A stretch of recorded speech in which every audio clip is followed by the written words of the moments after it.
want a Chippy Tea. Chippy Tea, Chippy Tea. I want a Chippy Tea. Oh, you keep giving me posh nosh, you don't agree with me.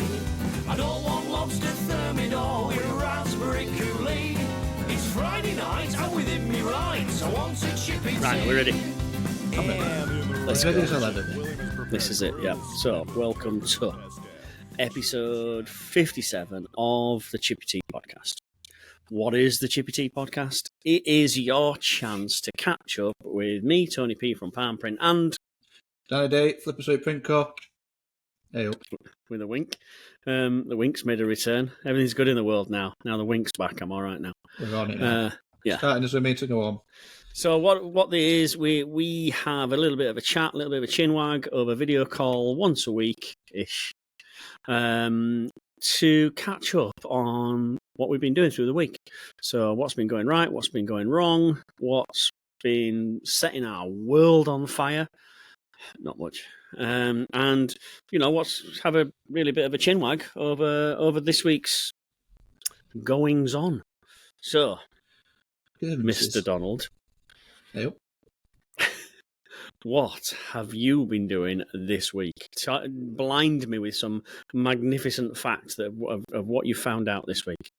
Oh, that's two different questions. The facts come later on.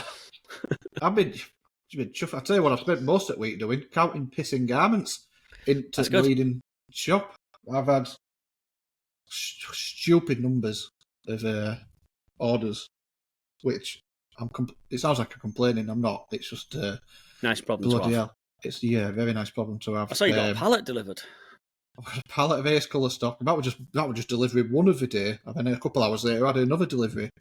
All I could think of, because I've been to your shop, and all I could think of when that pallet got delivered was, who the fuck's running upstairs with all them? This chuffing idiot. Right. I thought to myself, I'd call and see Danny, and I saw that pallet outside. I thought, I'm not going in there. No. You wouldn't have got through the front door. That front door's covered in boxes now. It's like a little maze. You got AS Colour delivered then. Nice shirt. Lots and lots of Ace Colours. Hey, listen, let me tell you, I am Team Ace Colour. Ace Colour. I know, check you out. Chippy Tea, sponsored by Ace Colour. So what's your maybe one day? what's your favourite AS Colour then that you're using? What's the brand type? Well, I like a couple. So I like Ace Colour. I think the main reason I like Ace Colour is because genuinely I love to wear Ace Colour garments. I'm a big fan of a staple T-shirt, but I've sort of what's the word? I'm leaning more towards the heavy garment. The Ace Colour heavy garment is a beast of a top. I don't think I've seen a T-shirt as heavy anywhere. But it's a really boxy, heavy, oversized fit. Perfect for. I don't know. I just personally like it. It's a big old T-shirt. So I'm a big fan of them. Merch. Are you thinking like band merch? That sort of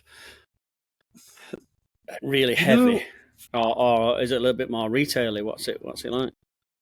Oh, very retail. I would say I would say Ace Colour's very much a retail product, a premium retail product, fashion. Who is it? Pick it up, you'll never know. Oh, it's anonymous. I never talk to anonymous. You can do one. Spam. Bit of a shout.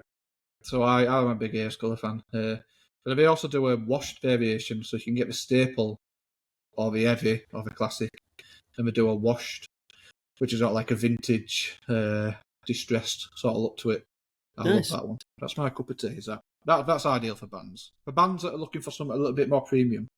Because often bands want Guild and Heavy, if we're honest. Guild and Heavy, Guild and Soft. Yeah, because it's cheapest. Yeah, I want to make as much money as they can out of everyone. It's a shame. It's a big industry. It's a big niche, band merch. It's a niche I'd love to do a bit more with, just because we have the best artwork. Hang on. Let's just go back a little bit. Not everybody's listened to the back catalogue of episodes. We'll just gloss over that whole scenario. If we want such tight bastards, I'd love to print for band. But I'll leave that to Sarah and Alex and Monster and those guys because not that I've got a choice. Like say that like I've got a choice. I'll let them That's have very it. gracious. I'm letting them off. It's gracious of you to let them have it. Yeah, good lad. Well Don't done. you worry, Sarah. You can have them. Very good of you.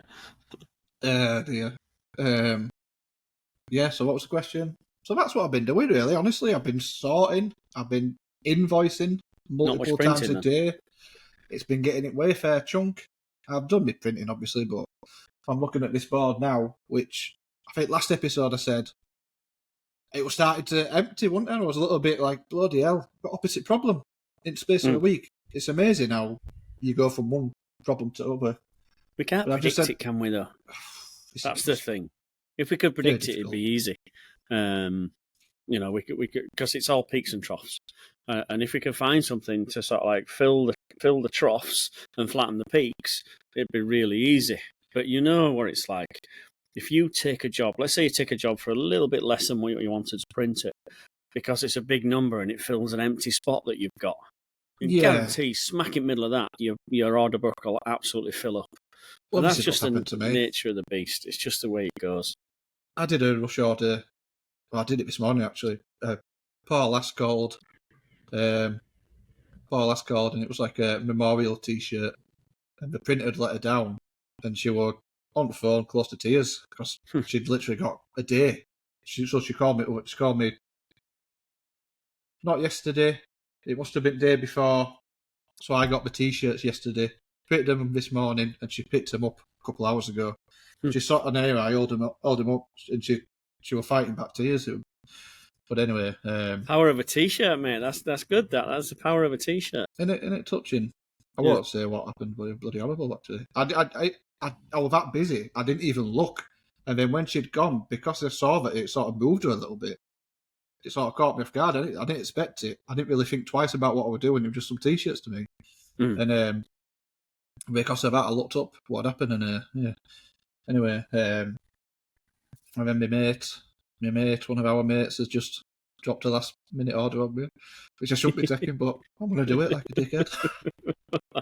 You see, people use you because you're quality, you see, and you turn them around. So that's a good thing. You know, and all you've got to do now is you've got to find a way to solve that problem. So, and that's what we're good at. We're good at solving these problems. The harder ones to solve are when you sat there picking your arsehole and there's no work to do. Getting the orders in. That's the hard one, isn't it? I know which position I'd rather be in.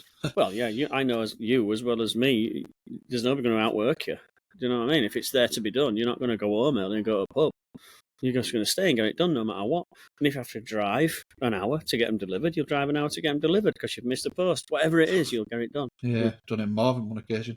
I used to drive up regularly to Hull, to the because we used to have a DPD depot in Hull. We don't have it there anymore. Is that Hull? You trying to say that? We used to have a DPD depot in Hull. In Hull. And I used to drive up regularly, an hour every tea time, just to go drop off my parcels because I thought, right, to get it there a day earlier. And I don't do that nowadays because it's shut. But so on average, is this a standard? Is this a typical trait of a screen printer? When you walk into screen print shops, you look at the owners, whether it be owners with employees running shop for them, or if it's independent print shops like me, where maybe we've got a couple of staff members, but the owners a grafter, like a full-blown, dedicated, will work his bollocks off no matter what to get the job done. Is that quite typical? Because I've always... Yeah, definitely. They're all mentally unstable in some way, yeah. No, it's part of the... It's a necessity, isn't it? It is a necessity. I think it feeds into... we always say that what we do is it's half craft, art and crafty. It's half business and a little bit of witchcraft. But because it's a bit of business and it's a bit art and craft, it's that art and craft side where, if you want to create something, so your creative right-hand side of the brain instead of left-hand side of the brain.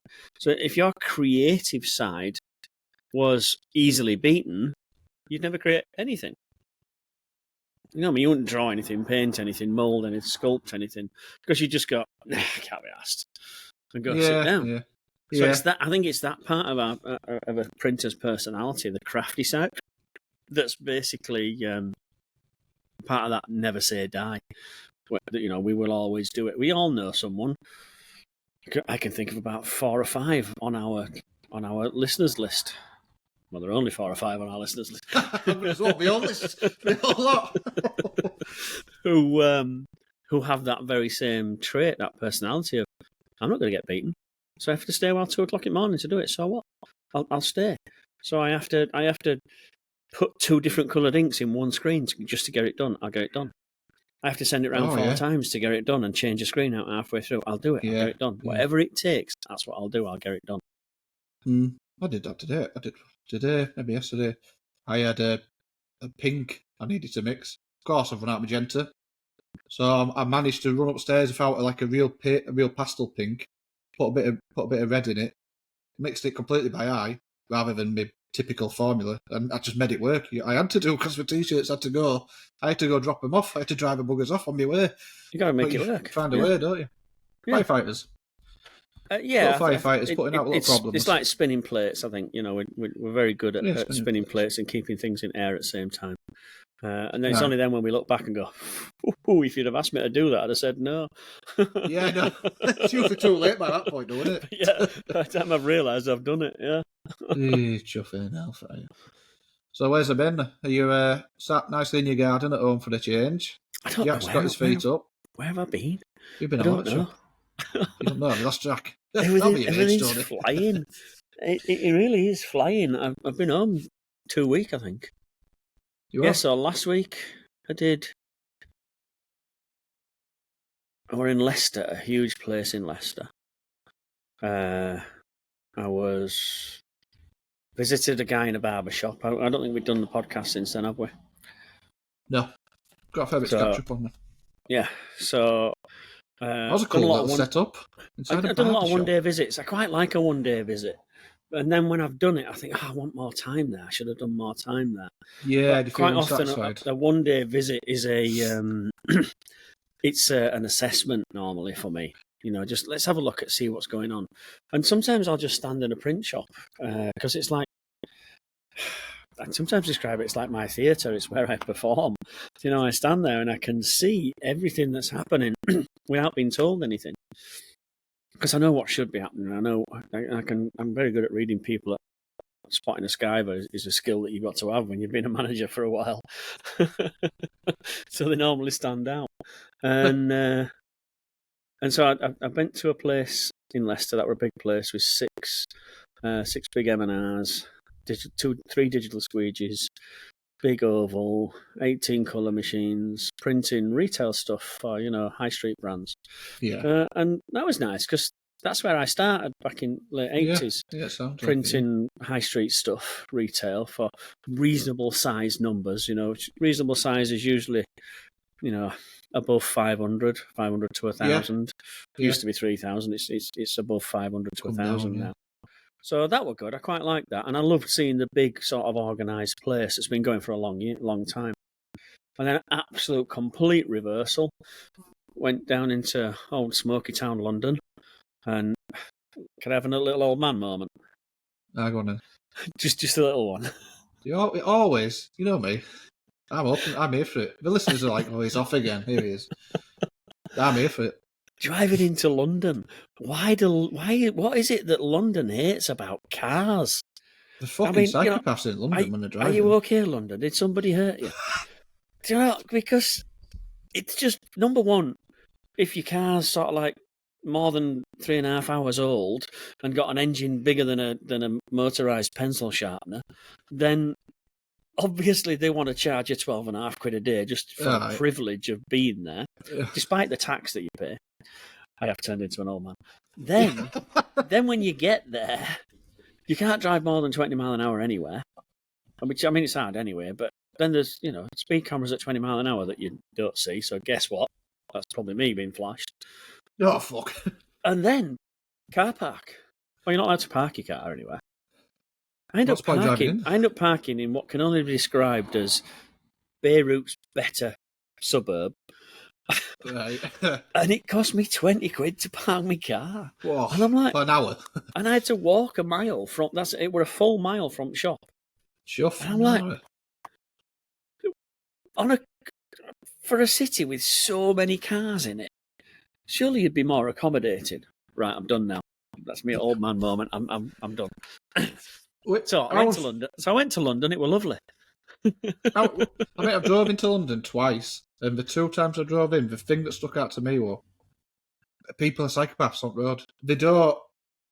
You know, sometimes you get cars that are sort of like a little bit forceful. Everywhere it's just like, if you're in a lane that they want to be in, they're driving through you like you're a ghost, as if you don't exist, and you have to swear about their way. I thought my car was invisible. But and I've been in Mexico City where it's just a free for all with guns, and Milan where the rules don't apply to us, and just drive where you want at whatever speed you want. I've been in Texas in the snow where they drive at 80 miles an hour because they're Texans. All sorts of places that are, allegedly a lot more aggressive than London. Yeah. And yet, here I am in London going, what the hell? Why am I here? Why didn't I just park my car in Birmingham and walk down? It would have been quicker. So I went to London. I went to that London. Okay, that there London, that smoke. That was your first mistake. And met with a guy who's met me on, who listens to podcasts. Had really nice things to say about the podcast. Had listened to some others and said they're absolute bullshit. And yours is awesome. Really identified with you as being a manual printer. And, I'll take that. And looking at ways to improve what he's doing. And it was another one of those. I remember I once did one in a shopping centre. Broadside were in a shopping centre. Went through the shopping centre, and there he was. Little shop. Yeah, I love that little setup. This is a very similar. You'll find me at the back of the barber shop. Okay, maybe he rents a space. No, he owns a barber shop. So you go through the barber shop and then down the stairs, and then there's this lovely little print studio downstairs where I'm printing lots and lots of really nice, high quality stuff. I think that's. Cool. We were saying that, we were saying that screen printers have a tendency to be a little bit crazy. I think we're also perfectionists. I would say so, definitely. I think there's that little perfection gene that no matter how, everything is a compromise. Everything that goes out of the door is a compromise. We always believe we could have done it better. Yeah, we could have done it better. It'll be all right when the customer accepts it and it's commercially acceptable and it looks okay, but I think I could have done it better. Next time it comes in, I'm going to make it better. We're always compromising somewhere. You can fall for the trap of thinking you're just a shit printer, but that's just because you can never be satisfied. Never, ever. No, I don't think there's such thing as where you sit back and go, yeah, I'm really happy with that job. You can be content with it and you can be pleased with it. But to say that it went out 100% perfect, I think nature of the beast when we're, the shirt changes every time, so therefore the print changes just a little indiscernible bit every time. There's always something. There's too many factors where you can.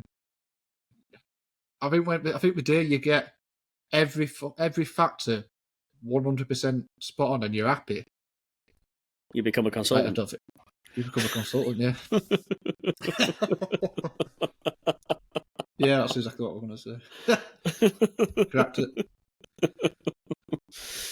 So yeah, I did. I went somewhere else. I can't remember where I've been. Old man syndrome again. But yeah, that was a nice little place. I had a really good long talk with him about equipment, and what he was sort of pleased about was that I'm not really affiliated or sponsored by a particular group. So my advice has value. There's no bias. Yeah. My advice has value. Whatever machine he wants to buy, whatever ink he wants to buy, I'll tell him the pluses and minuses of all available. Because there's no sort of there's no financial link. There's no agenda there. You're biased towards certain machines and inks and. I love MHM. Everybody knows. Everybody loves. I know. Everybody knows. I love MHM. That's experience and. Yeah, there's a reason. That's just your genuine recommendation. I'll give you the reason. Yeah, I'll give you the reason for it. Every time if you ask me what the technical reason is, I'll give you a full list. But it's only because I also know the technical. Ice cream man's here. Hey up! You haven't heard that for a while, have you? Fucking hell, my tail started wagging. Did you hear it? Did you hear that thumping? Anyway, too far, Daddy, too far. I used to tell my kids he played that tune when he'd sold out of ice cream. You get. You tight bugger. Oh, God. Kids nowadays hear that tune and they run a fucking mile, don't they? Well, yeah, it's usually drugs have arrived. Yeah. Would you like a flake? Would you like a flake with that vape?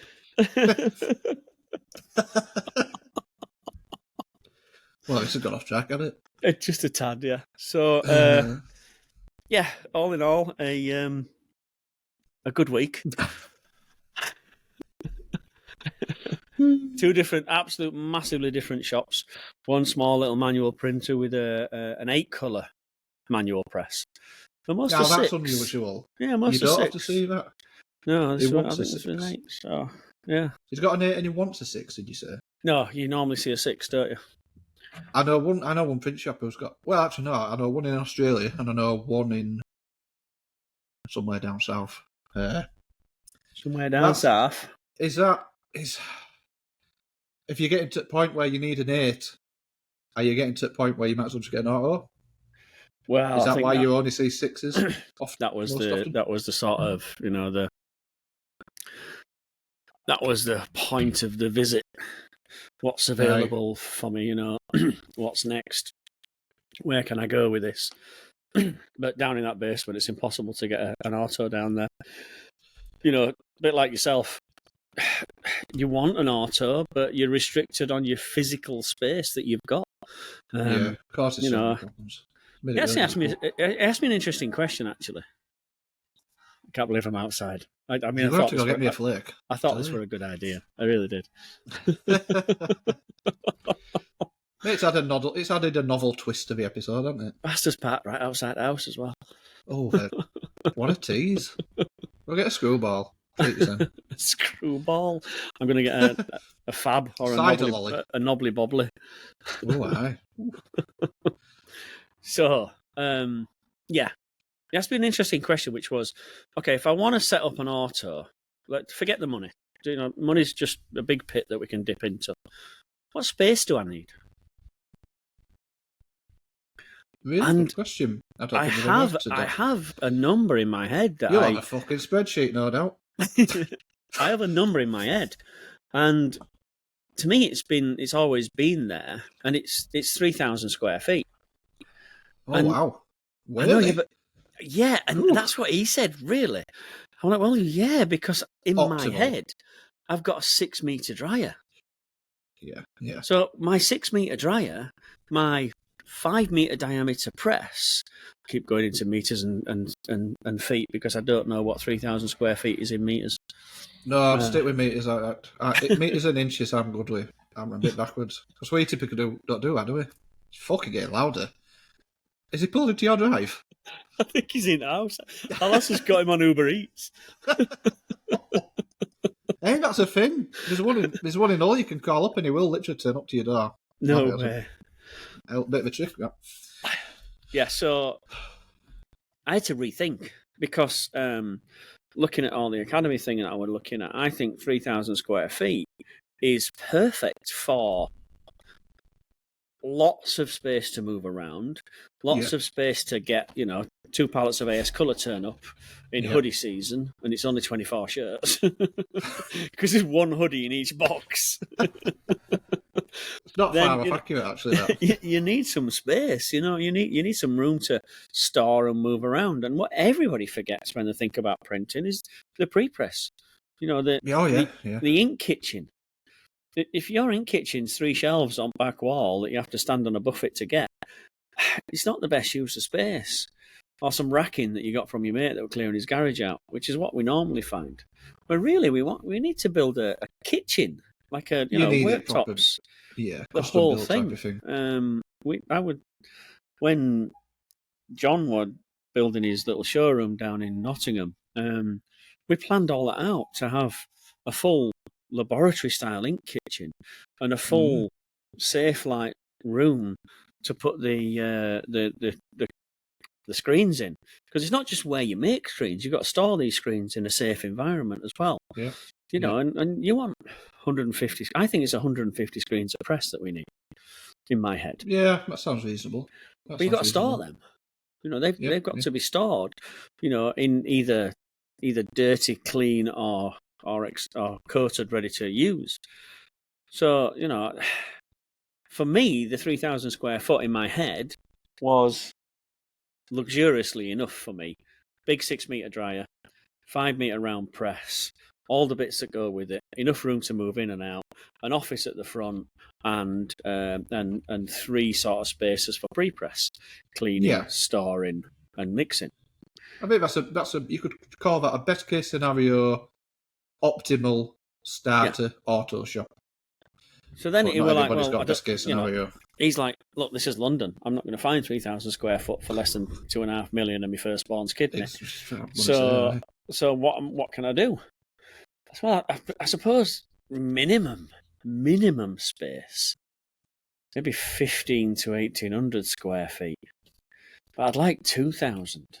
And it's like, but I've got a little manual carousel and a big buddy dryer. I've upgraded from a little buddy to a big buddy. And is that not enough? No, you dry it. You know, if you want to do this properly, at a high rate of printing with no bottleneck, you want to take all the bottlenecks out of it.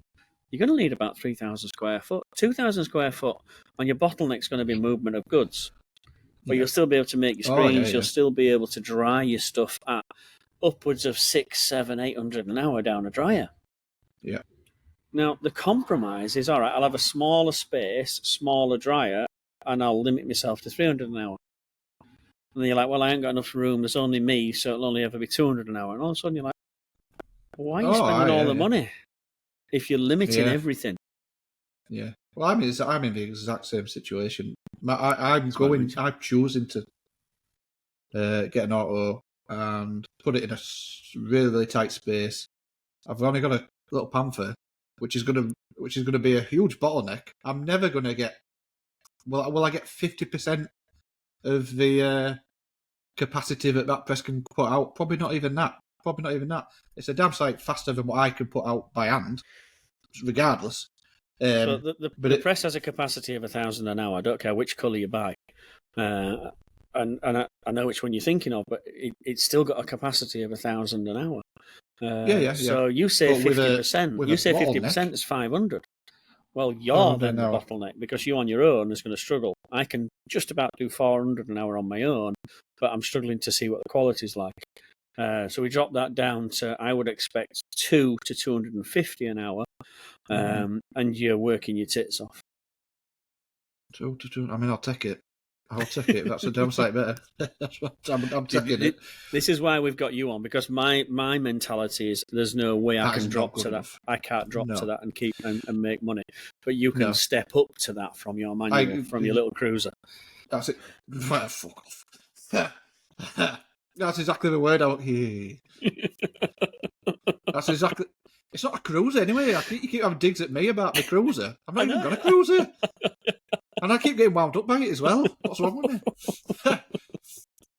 But the word stepping stone, that's exactly what I was going to say before you start slagging my cruiser off. It's just, you've got to think of it as a stepping stone. This is just me getting my foot in the door of automation. Yeah. It's progressing my production capacity past the point where I'm at my absolute limit now. I can't physically print any. I mean, like I said, I'm getting a bit overworked this week all of a sudden. I physically can't. I mean, I've probably got a month's worth of work now in my shop with an auto at a very limited capacity with a bottleneck dryer, me running about the shop trying to catch garments, etc., etc. That month is probably easier week, I reckon. I reckon in my head, and that's even at a limited capacity. So that's like, what's that? 4 times as productive, 3 times, or whatever maths. I'm not into maths, but you know what I mean. It's more than double. It's more than doubling my production. It's quadrupling my production capacity. There you go. It is, which gives me time to grow the business, get more work in, plan ahead, and then I can start looking at a bigger space. And start a new 5-year plan, and by the end of that Are you frightened 5-year of going plan, quiet? no, honestly, No. Good. the only time I go quiet, dead, is Christmas. But I usually have a few orders sort of backed up, ready for after Christmas, and then January can be a bit of a slow start. But honestly,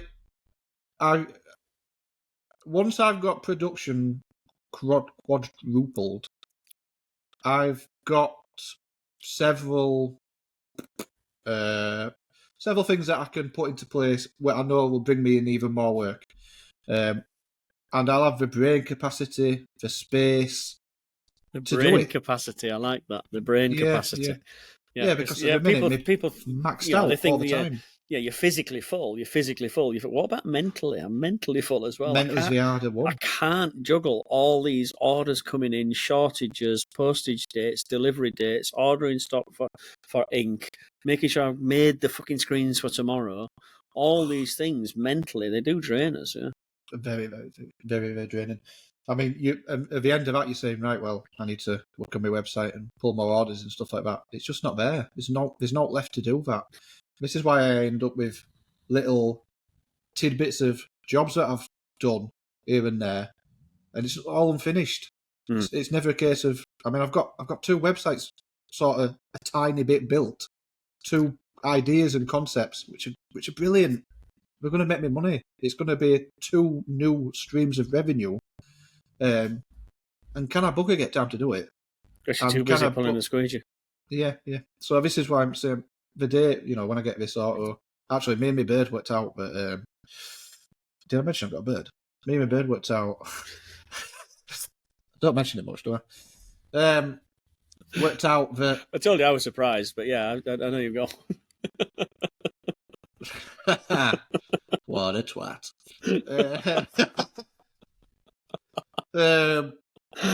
We worked out that there's a possibility. Everybody listening, please keep your fingers crossed. Please, for the love of fucking Christ. There's a possibility that if all goes according to plan, a machine might even land in the shop bang on to the day, the 2nd of November this year, which would be the 11th, which would be it would be the last day of my 10th year of printing. And if you remember, I said I want to get that auto in the 10th year. I mean, I want to get that auto in the 3rd year. But as it's progressed, I've changed that to 10-year anniversary. That would be a nice fitting story, and I'd be happy with that. And we sort of put a couple of bits together, looked at how long certain things are going to take to process, the time it would take to build the machine, and it just so happens to fall on that day. That'd be nice. That'd be good. That rounds the circle, doesn't it? Yeah, it'd be like it'd almost justify everything and say, actually, yeah, shit, it really was worth it. Now all of a sudden, yeah. And then a week later, I'd be like, fuck me, this machine's driving me head in. How do I use this? What do you mean I need 7 flashes? He'll be borrowing electricity from lamppost. I know. I've been speaking to someone about chuffing, what do we call them? Solar panels. Solar panels? No, solar panels, Okay. Might get my bills down. Anyway, I'm not looking into that just yet. I know somebody who's got some in Leeds, actually. Apparently, it did help. Yeah, they do help, yeah. They're never powerful enough to run a print shop, but they're certainly powerful enough to contribute to the cost of running a print shop. Yeah, just brings your bills down a bit. But then the initial cost of them, that payback, the time it takes to start contributing rather than paying for the actual installing, is a long term, like 22 years or something I once saw. Wow. Before you start to actually recover the cost of the installation. Now, if the installation was free, you'd start to get some sort of contribution to your cost within the first month. It's that high cost of installation that is. Well, it was. I'm talking like I know exactly how much it costs, and I don't know whether there's still subsidies available or not. Yeah, well, this is the only reason it's in my head that somebody happened to mention that there may be some like subsidies, government grants and stuff. Yeah. Not now, but maybe sometime in the near future. Anyway, so barbershop, And Barbershop, big printers with 6 presses. And I've remembered the other one. You've remembered the other one. Go Yeah, on. the other one was over in Liverpool. Bloody hell, you've been over that shop. London, Liverpool, Leicester, I did, yeah. All the L's. All the L's, yeah. So, and yeah, London was the biggest L. L on earth. Yeah, I know. I couldn't do it at London. Shit off me. Not So my cup of tea. Liverpool was a return visit. So this were a return visit to a shop that I've been to before. You like a return visit, don't you? Warms your cockles. Sometimes. If they've listened. If that's it, really. You know, I think I famously said about the one that I went to before, and I just said, look, just copy and paste my last report. Because you've done nothing on it. You've not acted on it at all, you know, and you paid all that money for me to come and give you a report, and I gave you the report, and you've done nothing with it. So this one was a change of staff. Right. So the change of staff, and I showed you a picture of what I was printing, and you told me what it was, and I didn't know. Oh, that one, yeah. So Ooh, I didn't know. Somebody's a bit naughty. And when I looked at the catalogue, it was all that. Yeah. So it was They all exist. Sold on the Still market, exist. if you like. Let's call it sold on the market. I wonder how they get away with it, because I know selling stuff like that on eBay and Amazon's long gone. I don't think it names anything. It's like, you know...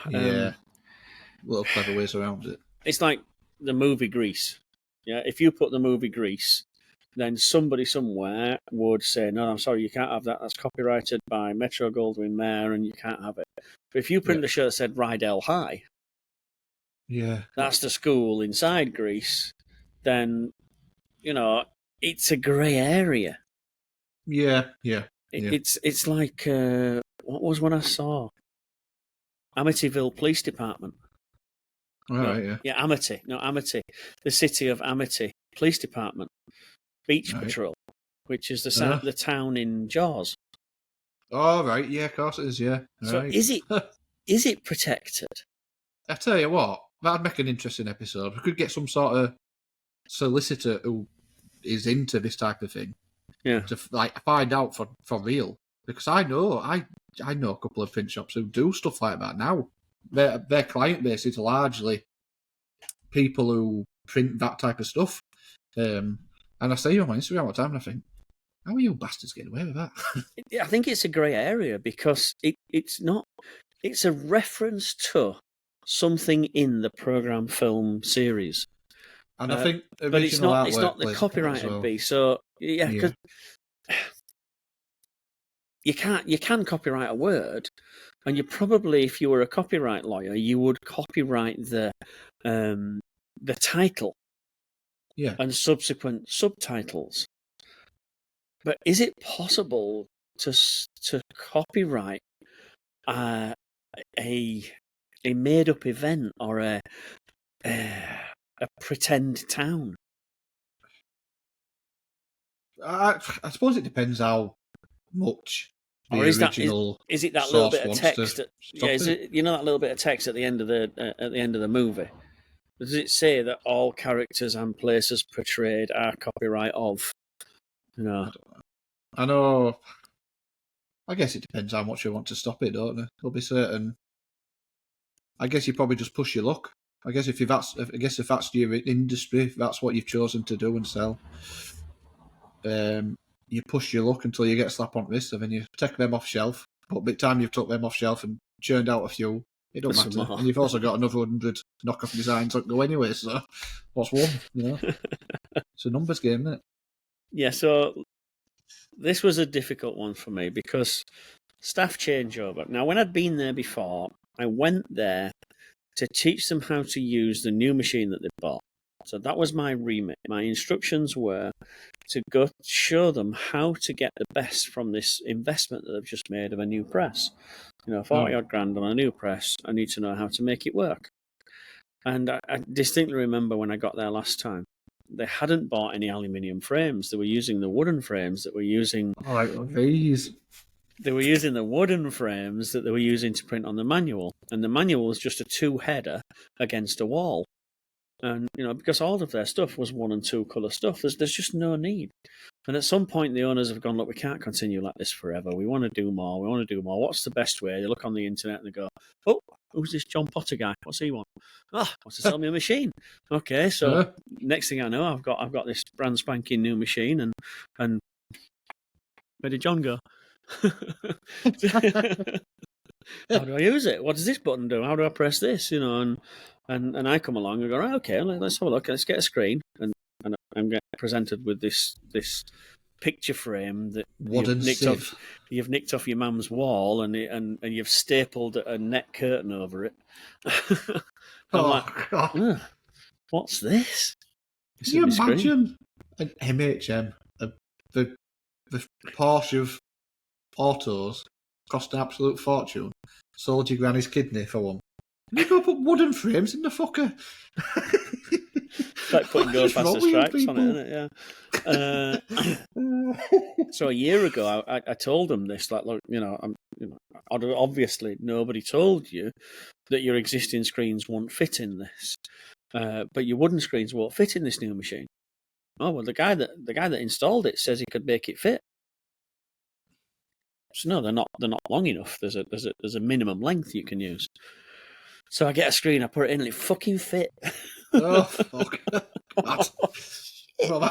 I mean, it just fit, but it fit. It held it, and it held enough for registration. And I'm like, okay, all right. I'll tell you what. While I'm here for a day or 2 days, we'll do the setup and go through the instructions, and we'll go through all the safety stuff, and we'll use these wooden screens. But please, please, please, please, please buy some aluminium frames.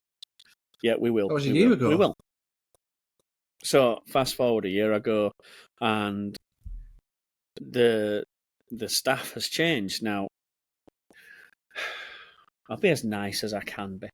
The previous staff was an old guy, stuck in his ways, manual printer, didn't want the auto press. Right. Didn't ask for it, didn't want it, didn't want to change. His life was easier without it, because he was doing 1 and 2 colour stuff, 20 pieces at a time. It just wasn't worth putting it in this fancy new machine, gluing up 10 beds instead of 1, washing 2 squeegees instead of 1, trying to line 2 things up instead of just hitting it until it looked right. So he adopted a lot of his manual techniques on his auto, which is not making base whites, number 1. Refused to make a base white. Did not like base whites whatsoever. No need for them at all. Which then means that you don't have mesh counts. Which then means you don't have different blades. Which then means you just keep hitting it until it looks right, and it feels horrible. Skill dilution. Yeah, but in his defence, right, the shirts that they were knocking out hit the price point where they were supposed to hit. All right. They looked like they were supposed to look. They said what they were supposed to say, and you would spin in your grave if you saw it. But Joe Bloggs has just paid $5 for it. Thinks he's got the bargain of the year. Yeah. So it's this relative sort of bias. This goes back to the very first conversation where you talked about the creative side and the fact that we're we're his own worst enemies, picking at little things like that. I mean, you've got can't remember what word you said, but the production side of your mindset when it comes to a screen printing business. Maybe that pool of sticklers for details and a little bit obsessive about print quality, etc., like that. Maybe it's not as quite as big as you think.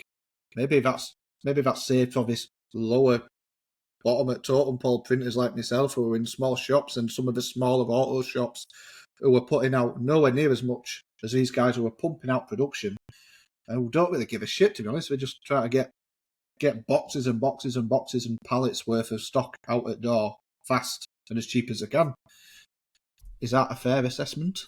I think you're half right. I think the guys who are throwing so much stuff out, I think it's wrong to say they don't care. I think I've phrased that wrong. I think it's right They're to just say trying to that hit a certain level. I think they've put a better process in to make sure that at least the standard and level is higher and easier to reach. Because if it's easier, it's quicker. If it's quicker, we make more money.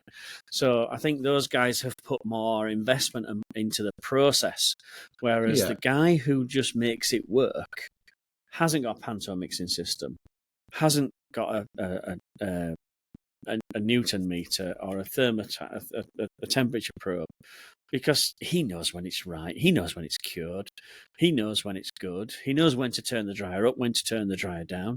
He knows when to tilt the blade, when to hit it again. But if you asked him when, he couldn't write it down. It's just a feeling, a thought, a perception of using his intelligence and experience to make it look nice.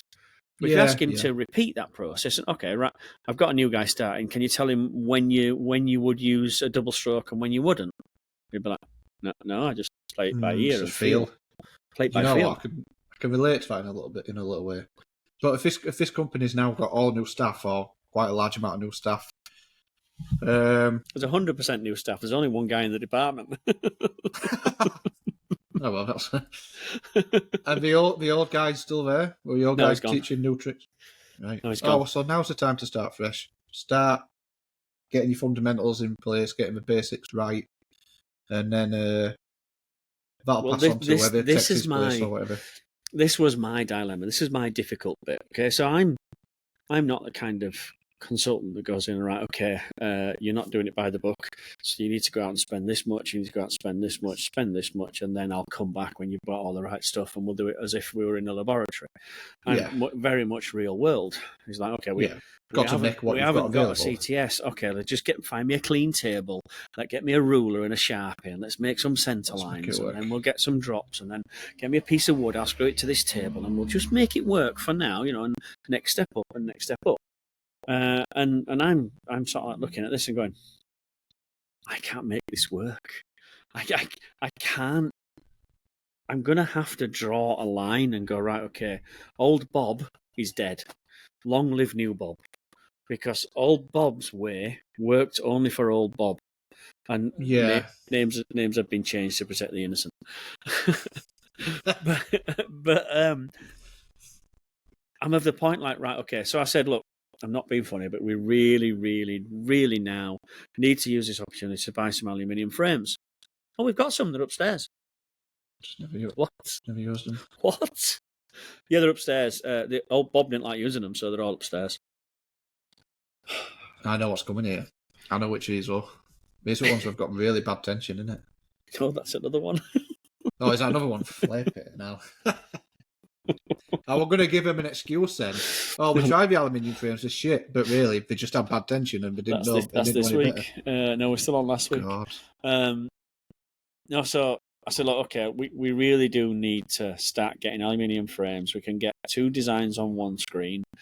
We get better tension, because if we look at this tension, it was very low. I think we were at 7s and 8s on tension. My lowest being 16.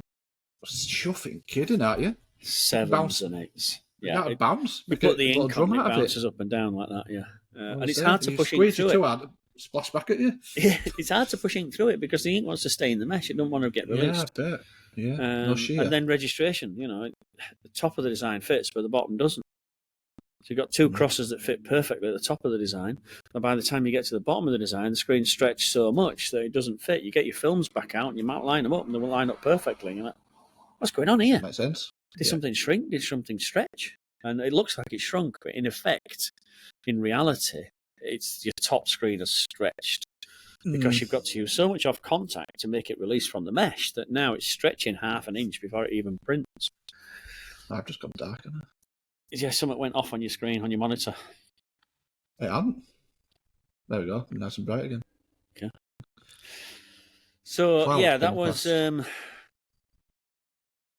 I was only there for a day, so they wanted to get the most out of me for a day to teach new Bob how to go along. But I would have to fundamentally change everything, and I can't do that in a day. I'd have to stop printing. Go buy some blades. Go get some proper ink. Go buy. It's only got 3 colours: red, yellow, and white. So everything's either red, yellow, or white. God, that's all it needs to if be. it works, yeah, if it works, it works. Pokey little M&R dryer, which is just a flash cutter over a belt. He was doing discharge at one point. Oh wow! But old Bob didn't tell new Bob anything about discharge. Oh, Didn't explain anything about it at all. Just said, "Oh, don't bother about that." But I would say 40% of what old Bob did was discharge because he didn't want to make 2 screens. Yeah, but he was good at it, and he's sort of like that. I'm keeping this for me. Yeah. They're always going to think that old Bob was the best printer we ever had because he just made it work. And new Bob, he's shit. Can't make it work. New Bob will do a damn sight better job than old Bob once he gets some fundamentals in place and once he's got the tools for the job. It's just not a quick fix, you know what I mean? It's a slow fix. It's not always. Just making the screens and stuff. I could tell the guy was clean and he was organised and he was really keen. But every single job had to be multi-print, without a doubt, because nobody made a base. Because he would then have to go back to the artwork department, who wasn't really the artwork department. He was the guy who ran the embroidery machine, who knew how to use Illustrator, and printed out on a vellum printer. Were they printing plastisol? Yeah. So they would flash print in white and then putting colours on top? Nothing on top. You've got some mix opaque, yeah? I know what we're doing. Print, flash, print every colour. Flash, print no every top colour. prints or anything like that. Print, flash, print the red. Print, flash, print the white. Print, flash, print the yellow. So it could go around 6 times. If there are any listeners who'll do that, just press on the unsubscribe button. Go listen to Chess's podcast or something. Go to my website, click on availability.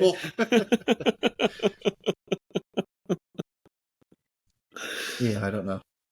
Yeah, but these places exist, and this guy's making money, and the guy's doing well. It's just that the machine could transform their business, but the machine is being used as a 40 grand manual. Yeah.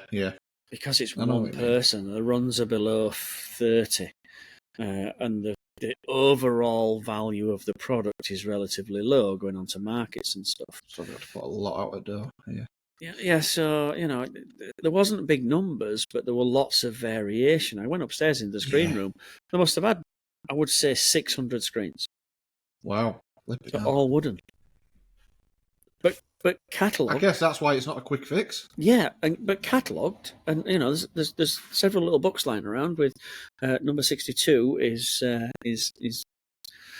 See, there's room there to increase their production, or to slipstream their capacity by like CTS or something like that, where they've just got a it's such a big spend, though, Danny. Such a massive spend for what they see as. I print 20 funnies. Yeah, 20 funnies are not going to pay for a 45 pound CTS machine. I nearly slipped up and I nearly said, "Yeah, but you're not getting the quality, then are you? Your screens are losing tension over time." But then, as soon as I almost said it, I thought, "Oh shit, yeah, it's not as important to them." No. Because the shirts are £6 shirts that are going out to people who just want a bit of a laugh or whatever. Yeah, which is fair enough, and that's a market. I'm sure it's a massive market, and you can't knock that market in the slightest. It's just another market with a different set of requirements. That's all. Yeah. Got different. All I could sort of think of in my head was, right, okay, let's flip this on its head. Let's just say, right, that I landed a DTG machine. I landed this job. They had DTG. Oh, we do. They had DTG and DTF. So let's say I landed this job. They've got this machine in the corner. They've got this huge market, and they can't find a printer anywhere. So they say, "Hey, Tony, can you come and run this for a month?" Yeah, after a month of me being there, we would have aluminium screens with a higher tension. We'd have the artwork ready. So it had automatic underbases put on it. We'd know the setup. Stuff would only go around once. And before we know it, we would be able to print way beyond their capacity to sell. Whereas right now, their capacity to sell is higher than their capacity to print. So it's smack on that borderline of, well, where do I go? Now, the way I felt sorry for them is they've already put the money into this new press. We have. Well, they bought it. They've had it over a year now. Well, I suppose we haven't. You're right Just there. ignore me. Yeah, sorry, I don't know what my camera's doing. Here's my armpit. I couldn't see that then, sorry. Sorry, I have to cut that out now. So, yeah, they've already invested in the machinery, and at some point, some snake oil salesman, hi John, has said, buy this machine, it'll transform your business, all your prints will be gorgeous, they'll only ever go around once, you'll have full repeatability. And he's right, he's not telling Totally a lie. right. Totally It's right. just that it's all the bit that goes before it gets to the press. Yeah, you've got to know how to use it, really. It's those bits, you can, and they've got a screen department. And, the guy that was there was put in charge of the screen department first while he was being taught what to do. And it was immaculate. So I know he's an organised, intelligent guy. It's just that the way that he's been shown how to print is to keep it going round till it looks good. Yeah. I guess, we call it snake oilsman, but as a salesman, have you got an obligation to sell education as part of a package? Not really. It's a separate product, isn't it, really? It's if I go buy a machine, if I don't know what to do with it... For me, it's car. Buy a car. Does the salesman ask you if you can drive well? Or just this is what I'm saying. He doesn't care. He doesn't even care if you've passed your test. As long as the person signing for it is old enough to accept the finance or has the money, he doesn't even care if you've passed your test. No. He sells you the car. That's all. What you do with that car, whether you run it into the ground, whether you put oil in it, whether you don't put fuel in it, whether you drive it at 170 mile an hour, that's down to you. That's your fault. That's you. So that's how I see it. I guess you've got to. And besides, that's my job. I teach people how to drive. Yeah. And as a salesman, do you sell it with a caveat? This machine is for business. It'll do all this and that if you know how to use it. I don't know. I don't think they care. No, they just say this machine will print 1,000 an hour. It'll do 8 colours, and your registration time will be cut by 40% if you use this system. All of which are true. They are true facts. Of course. Yeah. It's just that without the education on how to use it, then you might as well just bought another hinge for your tabletop printer. Yeah. So in a situation like this where you're pissing against the wall a little bit, you can't leave them in dark and say, right, I can't help you. Do you say, look, there's not an awful lot I can change right now because you've stuck on antiquated tools. Here's what I think you should do. Get some Alice frames, change this, change that, look at this. I know you can't do it right this second, but if you can tick those boxes over a period of time, come back to me and I will get you back on the right track. But for now, I'm sort of stuck with what I can do with you. Yeah. Or do you just... but I've done that twice now. Yeah, but have you got a choice? I know, You said that with a bit of I don't like to do this. Yeah, but sometimes you might not have that option. I did feel like walking away from it. My task was to teach the new guy how to use the machine. That was my task. That's what I was brought in to do, which is basically showing him what the buttons do, how to achieve a good print, how to program multi-print or revolver mode, whatever you want to call it, and how to adjust the pressure, travel, speed, angle. Which, I did that. I performed that task. If the task was to improve our print department, I would straight away say, right, well, you need me for maybe 2 weeks and get prepared, get ready to spend some money. I don't mean, shitloads, but we're going to have to invest in some new processes and techniques that will take a while to bed in. But this particular one-day visit was like just a drop-in to explain to the new guy how to use the press because the old guy didn't explain it properly. But they've set the new guy on with some print experience. He used to print before, No, that's good. but flat stock paper and board. But interestingly, different material. It means I different didn't. It means substrate, I didn't have but to some of the explain. techniques come across. Yeah, I didn't have to In some explain what a ways it's- squeegee was, what a screen was, what ink was. I didn't have to explain any of that. He's actually printed water-based. He had on a shirt, the 4-colour water-based job that he printed manually with all discharge, all HSA water-based, and it was gorgeous. You know, it looked lovely. But none of those skills will transfer to what he's doing now because the screens are shit. Sorry, the screens are a bit low quality. Caught myself. It's all coming out now.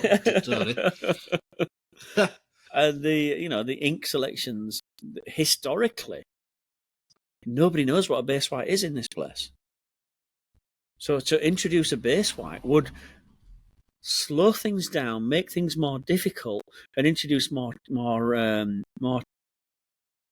chance of error. There's a path of least resistance to say, why don't you stick to discharge? Teach them. It'd probably be easier to teach them how to use discharge as the ink, as opposed to now teaching them how to underbase and trap lines and gutters and all that stuff. You know what I mean? There's a lot more to learn in that process. If we underprint it to 100% cotton, absolutely, I would do. And that's not what we do. Nobody does, do they? You know, you throw cheap hoodies in there that've got poly in them. You've got some poly tops in there. You've got, all sorts of camo stuff. Now all of a sudden, teaching them how to use discharge is easy. When to use discharge, when you can't use discharge, that's another one. Yeah, that's a minefield discharge as well. Even when you follow the rules, it don't always work. 100% cotton, tick. That seems easy. Oh wait, hang on. Purples don't discharge. Greens don't discharge. Yeah. This brand does. This brand doesn't. Yeah, honestly, I'd sooner not bother. I don't bother actually. Right then, so basically, it's a lost cause. Can't be helped. No, done dusted. Sorry, no, we don't. We don't do that. Like you say, the letter of explanation is a long one, and it does need some further investment by the owners. There's only those can make that decision, and that's where it'll be. Leave them with some targets, I guess. Well, first of all, we have to be producing. I have to get them producing. So my whole thing was getting them producing, and I've left this guy my phone number, and I'm telling you what, it's gone off the hook. My phone has just melted down because so many questions that I can't answer in one day. We didn't even get to claiming and reclaiming screens. We didn't get to mixing colours from scratch. We didn't get to anything like that. Ice cream man.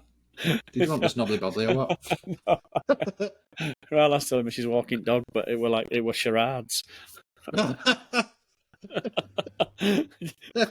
it was this.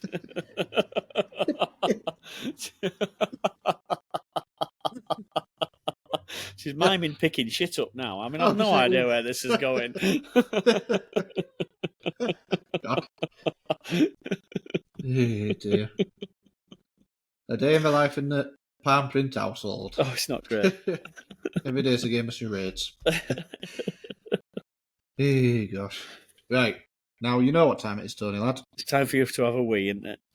Yeah. And I want to stop this recording and then start a new one because my camera keeps going dark and light. It's winding me up a bit. I'll go make a coffee while you do that then. Yeah.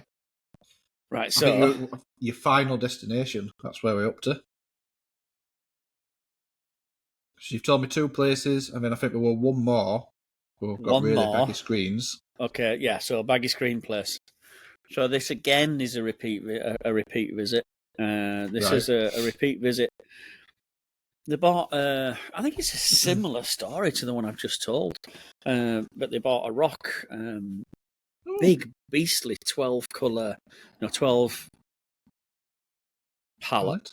12 pallet, XL, oversized beast of a thing. Again, running a little buddy, but that's a different thing. They've now got a cheesy Cavalier. Have they? Right. A Gucci Tamagotchi. I don't know how to say that word, whatever it is. Chiosi Cavazuti. That's it. Yeah. Or cheesy Cavalier, whatever you want to say. A jacuzzi bazooka. A jacuzzi. Sponsor Chippy Tea. Jacuzzi bazookas. Jayas that come back, shirts that come back to you. Yeah. So they bought me one of them. Bought you one? I bloody love them. They bought one of them, and so everything's stepped up, and they've done a few things that I said. They wanted wet on wet printing. They couldn't master wet on wet printing, and this goes from my dog's come back. That's why you've not got me full attention. Yeah. Come here. Oh. Nah, screw you. No.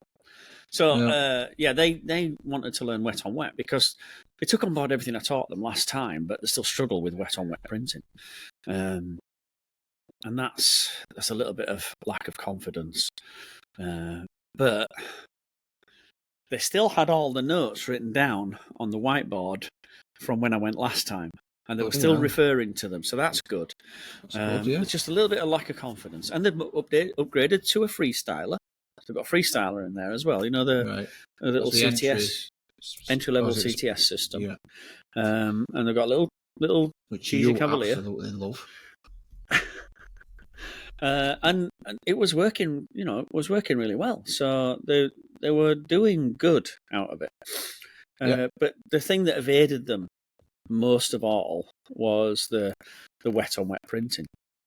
And it's just mesh selection, blade selection, pressure selection, off contact, stuff like that. 5 Ls, whatever you call it. 5 Ls that we die on every day as printers. So I went through some of that with it, and just sort of as a matter of course, I picked up a brand new screen and put my finger on it. I thought, okay, if 20 is acceptable, this is probably 17, 18. It feels just a little bit low. Yeah. And I always carry a tension meter with me anyway. So brings my old trusty tension meter out, sticks it on, 14. I'm like, no. You say this is brand new? Brand spanking. No ink on it at all. Is it? Just been stretched. And so we tested a few more, and that's when we saw as low as 6. And these are like 2 or 3 years old. Right. I'm like, well, you've got a little bit of a self-fulfilling circle here. Because I watched them clean the screens. So they're cleaning the screens with the nozzle that far away from the screen. Yeah, too much pressure. Blasting the fuck out of it. Yeah. And they were blasting the fuck out of it because it was bouncing back because it had no tension. It had no tension because it needed more pressure. It had no tension because they were using high tension. And it just went round and round and round. I'm like, look, okay, at some point you're going to have to buy new screens.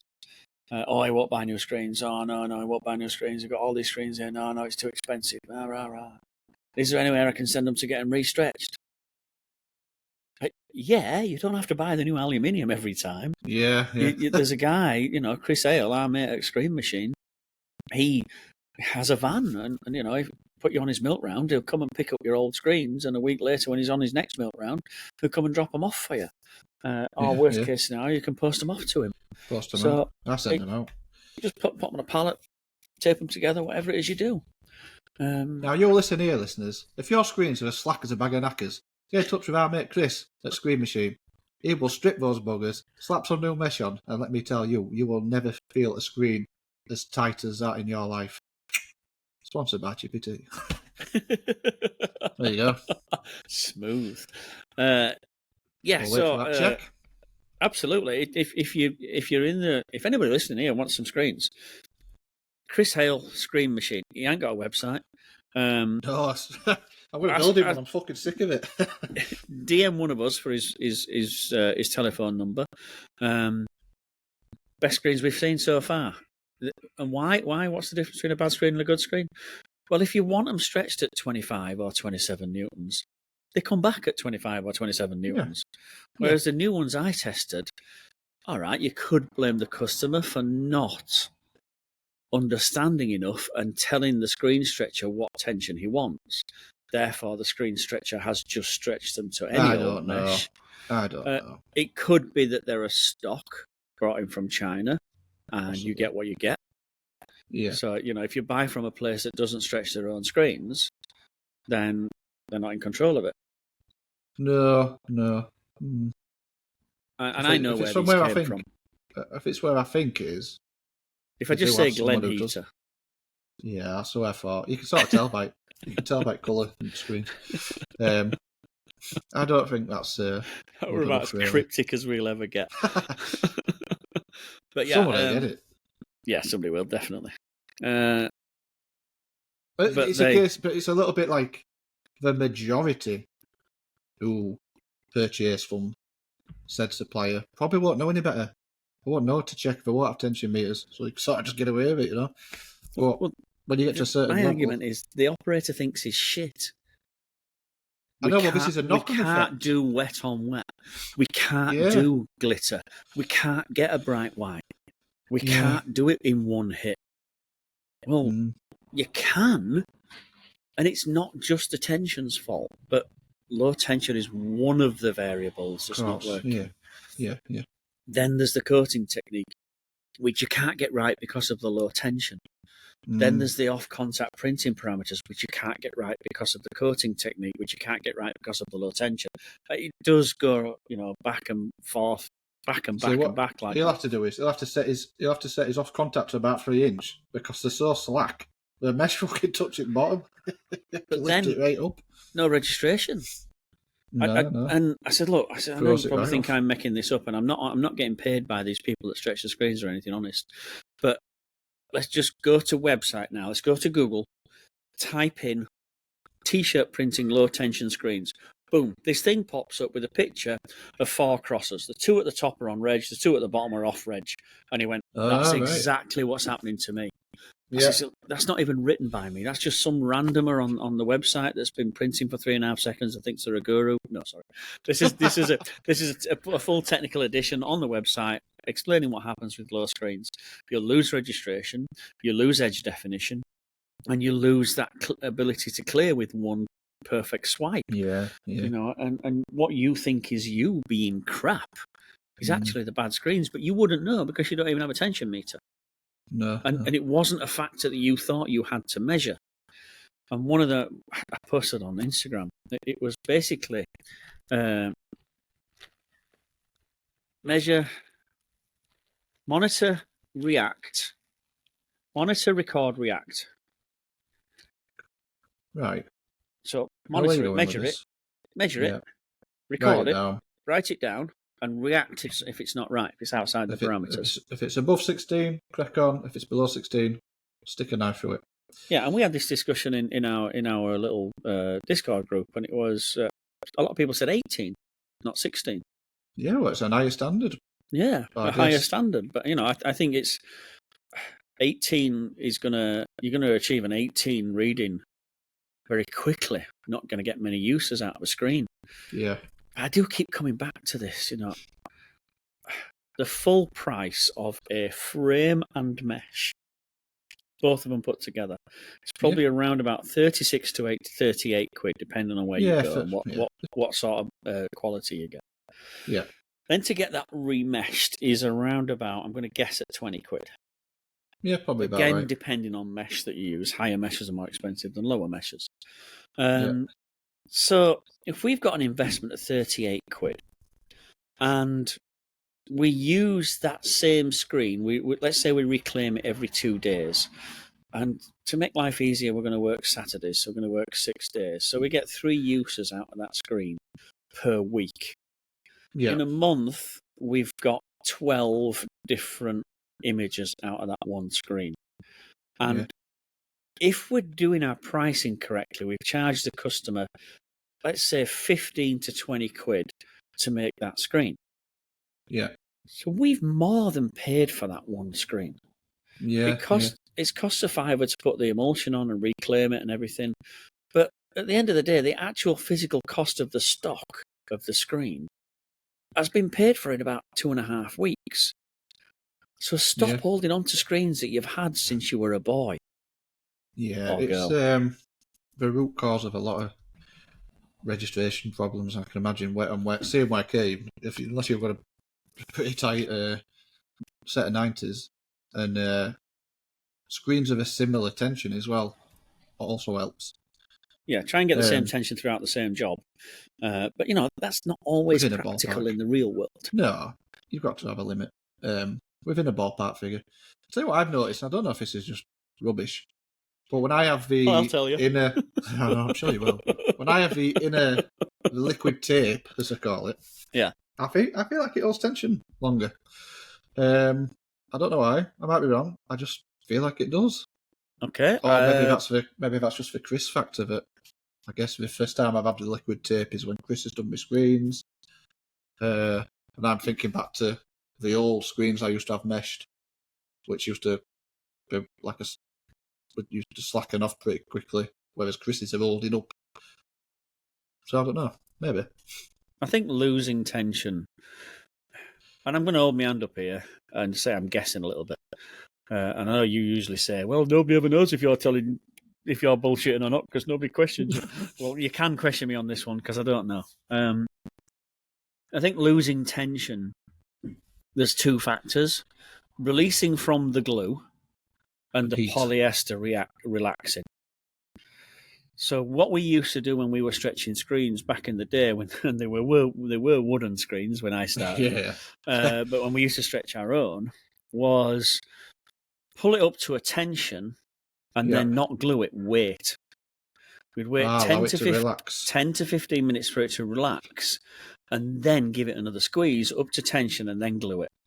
Right. Now, if somebody's in a rush when they're making shitloads of screens and they don't allow it to relax, then what will happen is once the glue's set, then it will relax.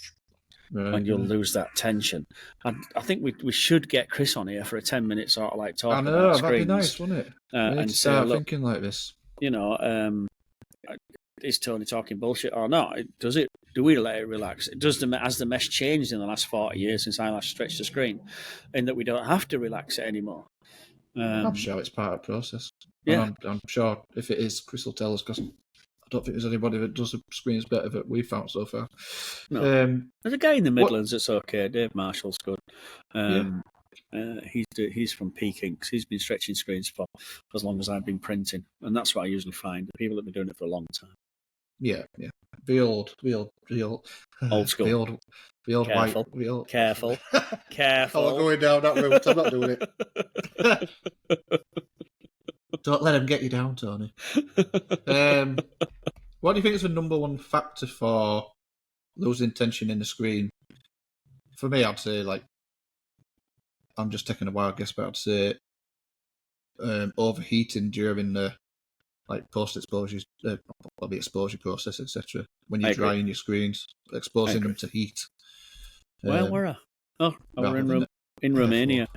And the guy says we're getting emulsion breakdown on water-based discharge jobs specifically.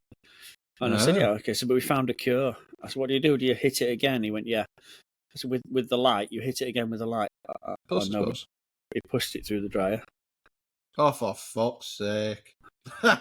Through the dryer? That's not the first time you brought that up, you know. No, that was at a place that put it through at 160. Now this were only going through their transfer dryer at 90. Well, it was still at 90, and I said don't take polyester above 40. So it was still at 90 degrees, and I'm like, don't do that. Do you know what his answer was? He says, I know I shouldn't, but it works. I said, it doesn't work. It's just coincidence. No. Tony, every single screen that I don't put through that dryer breaks down between 10 and 100 prints. If I put it down that dryer, and I know what you say, it's going to shrink, but it doesn't because it's only 90 degrees. Every screen I put through there actually never breaks down at all. Yeah, but you're putting let's just pretend he's right, which is not. You're putting a bandage on a problem. What's the root cause of the problem? Well, the root cause of the problem is you've got an issue when your freshly coated screens are drying. So you've got to look at your room humidity. Suppose you've got to look at where you're drying them, first of all. Are you drying them in a cabinet or are you drying them in a room? If it's a room, get your humidity down. Look at sealing the room off, like I've just sealed the room off with tarpaulin and tape everywhere. Looks like you're going to kill somebody in it. It does. It looks like Sopranos are moving it. It's got a, get a proper humidifier. Now, let me tell you, I've got a humidifier in my shopping list. And it's a humidifier for... Dehumidifier or humidifier? Sorry. I do this every time. A dehumidifier. Because in your shop, you want a humidifier. Yeah, I've got a humidifier now, blowing. Yeah. No, that's just your flash burning that pallet. It's just smoke. Fuck, I've got to turn it off. A few years ago, it would have been. I actually once did that. I went to the shop for a sandwich and I came back and the room was just covered in black smoke. God. And I used to have, it was on my old workhorse and it was like wood pallet. Oh, no, actually, no, it was metal and rubber. And obviously the rubber had just completely delaminated and started to curl up and it was touching element as well. I tell you what, 5 minutes and I'd have come back to a fucking pile of ash. Mate, we've all done it. We've all done it. I was sat in the canteen of a place with 3 presses. And I'm sat there and I can hear people running about and I'm sat there. What's going on out there? Someone goes through, no, excuse me, I'm on my dinner. 5 minutes. 5 minutes. Bang, bang, bang, bang. Open up. Tony, you need to get out. What's wrong? Oh, fuck, where's all that smoke? I've left flash on. Oh. Everybody ran out. I ran to flash. Because you know there were no flames. It was just that acrid smoke from rubber top. It's horrible as well. And I'm like, right, okay, get me a T-shirt. Took the pallet off, by just looking at them little screws underneath instead of moving them because they're fucking shit. Doing that till they flew open. Got a grab and ran straight out at fire exit with it and just put it outside. And with the pallet out of the building, the smoke cleared in no time at all. But whenever the pallet's in the building, you think, oh, God, it's like, what's going on here? Yeah, so rubber just stops, it keeps on smouldering, doesn't it? It's like a war zone, yeah. I had to take the actual pallet outside. Like when I cook and I have to take the pan outside to stop smoke alarm going off. Oh, God. I don't know. So, number one cause. Talking about? Number one cause of heat. Lacking of losing tension on the screen is heat. Number 2, too much pressure, is pressure. Pressure on the press. So pressure and off contact on the press. If they're wrong and offset, then over time you'll lose tension in your screen faster. But then there's the dip tank. We had another issue this week of dip tank not working. But instead of changing the chemicals, to just get closer with the blasting gun. Closer and closer and closer. Now it's 10 to 15 minutes to take off a screen. And you're no longer using the chemical. You're using pure aggressive force. That aggressive force is releasing that tension in that screen. Yeah. I think with screen print in general, in all processes and steps, whenever you're having to use an overly aggressive force, like I'm talking about squeegee, if you're having to crank your machine up the pressure, if you're having to jet wash super up close, there's something wrong. And that's when you step back and say, right, what do I need to change here? As far as dip tank goes, just put some fresh chemical in. Stick them in for a limited amount of time. There's no rocket science to dip tanks. I would say of all the shops I visit, 5% stick to that rule. Yeah, because it's easy to fuck up. It's easy to just go, oh shit, 95% it's don't. A very fine line. 95% don't. You told me, I think it was you. You told me that if you put a cup in your dip tank or a glass in your dip tank and hold it up, it's relatively clear. Yeah. I mean, slight exaggeration. It don't look like water, but it's not. It's not luminous pink. Put it that way. This was bright red. This looked like 485. Yeah, so then it's time to. But it was also the Super Clean. The 2-in-1. Yeah, I'm not sure if mine is, to be honest. Ink and emulsion remover. It don't work. I think you sort of discussed this the ink side of things don't really do jack shit, and I think the chemicals react with each other and fight against each They other. do fight against each other Then it like just two ends drunk up- cousins at a wedding. Yeah, It's a bit of a yeah. That's the one. That's the one. Have a shot. Have a shot. when I were a lad. It's a bit. I don't know. I don't want to say it's a bit of a misleading selling point because I guess it probably does work for some people. But I've always found that particular chemical, the ink side of things, don't really do all. And to be honest, you shouldn't be putting ink in the dip tank.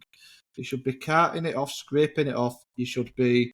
I mean, I clean the ink out of the mesh with screen opener and is it A7 or something like that with a rag, and then it goes into the dip tank. A6. No ink goes in that dip tank. Even though technically on the bottle of Stripper it says ink and emulsion remover, I just don't do it because if you're softening ink, like, where does it go? Well, it goes, it drips in, and it even. I mean, it does settle at the bottom, but you should be disrupting the water in your dip tank every now and again. Anyway, every now and again you have to top it up because if you don't put a lid on it, it will evaporate and drop anyway. You don't want any sort of dilution. So the old ink and emulsion stripper, I don't know if that's the right way to go, and I don't know if that's just adding something on for the sake of selling more. I don't know. Maybe I'm wrong. Maybe somebody does it better than I do. I've always used a 2-in-1 in a dip tank because it worked for me. Yeah. But when you say it worked for you, you mean both steps. You put screens with ink in, and it'd work enough that. Yeah. All right. But I've just been asked by someone who's spent a lot of money on a Zentner auto car wash, as you call it. Yeah. And he's trying to plan it out. So, right, Tony, what do I need? Where? And I'm like, well, okay. I've got to say the best example of this is Merch Ops, where they have a washout booth at the beginning of the line, and then a washout booth at the end. Yeah. The washout booth at the beginning of the line is to remove all the ink and then rinse with low pressure water. We stick it in the Zentner or in the Auto Reclaim. Other brands are available. They're all shit, but they are available. It goes through, and at the end, it then has a high pressure clean blast and probably a degrease. Although there are chemicals around now that say they don't need a degrease. I just don't trust them. Do you know what? I've been using one. I forgot what was it, LSR, something like that. And if you look into it, it says it's. I think they're slightly clever with the wording. I think they call it mesh prep or whatever, rather than using the word mesh prep degreaser. and re-wet. Yeah. Yeah, I think that's kind of a wording they use. From who? Is it CCI? I think it's a CCI chemical. It's not the pink one, is it? Not the pink stuff. Oh, no, it's clear. Oh, no. I tell you what, I wish I could still get that. I used to love that stuff, but that UK supply's not got it anymore. Hi, Tony. I used to really like. Yeah, Tony's not got it. If you're listening, Tony, go get some more pink stuff, please. I used to love that stuff. I even actually tried to buy some from CCI direct, and then I realised it would cost about £600 to ship it to the UK, so I didn't bother in the end. Who sells Easyway then? Does anybody sell Easyway in the UK? Is it Screen Print World? Screen Print World is Easyway, and what's Screen Print Essentials is Tony. Yeah, he does CCI. He sells CCI still. Screen Print World also sell what's the other chemical stuff? I can't call it now. When you say it name, I'll be like, yeah, them. Is it Loopy Goopy? No, that's definitely not the right word. It's a pretty common cleaning chemical. You see it a lot in America. Not Easyway, sorry. It's going to really piss me off, that. Chromaline. No, not Chromaline.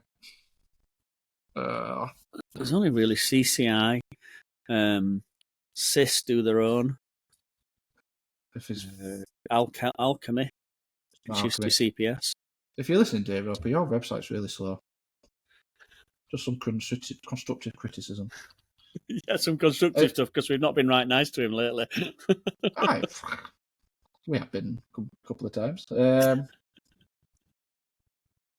Not screen. I mean, to be fair, I am currently selling his products for him right now.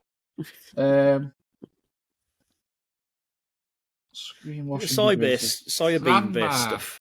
Franma. You ran me. Sells his grandma's cleaning products. Grandma, That's what yeah, one. Fran, my grandma. Remember, Another one. Yeah. And then what do Pyramid sell? Pyramid's Alchemy, innit? Pyramid's Alchemy used to be CPS.